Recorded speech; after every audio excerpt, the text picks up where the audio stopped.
Alert మరో అల్పపీడనం మళ్లీ వర్షాలు రానున్న 24 గంటల్లో బంగాళాఖాతంలో అల్పపీడనం ఏర్పడుతుందని వాతావరణ శాఖ ప్రకటించింది.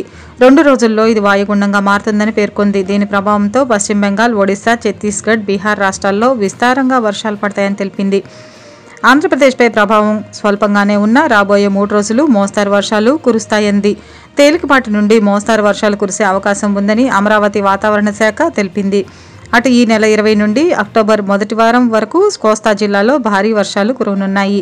రుతుపవన ద్రోణి ఉత్తర కోస్తా జిల్లాలకు దగ్గరగా కొనసాగుతుండటంతో అల్పపీడనాలు ఎక్కువగా ఏర్పడటానికి అవకాశాలున్నాయి. ఈ ప్రభావంతోనే ఈ నెల చివరి వారంలో వర్షాలు కురుస్తాయని పేర్కొన్నారు. మరోవైపు అల్పపీడనం బలపడి వాయుగుండంగా మారి ఏపీ వైపు కదిలే అవకాశాలు మెండుగా కనిపిస్తున్నాయని వాతావరణ నిపుణులు అంటున్నారు. ఒకవేళ అదే జరిగితే ఏపీ మరోసారి వానగండాన్ని ఎదుర్కోనుంది.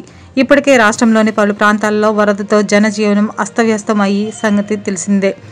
ఇప్పుడిప్పుడే జనం వరద గుప్పిట్లో నుండి కొద్దిగా బయటకు వస్తున్నారు. వరదల వల్ల ఇంట్లో ఎన్నో విలువైన వస్తువులు, సర్టిఫికెట్లు, బట్టలు, నీటి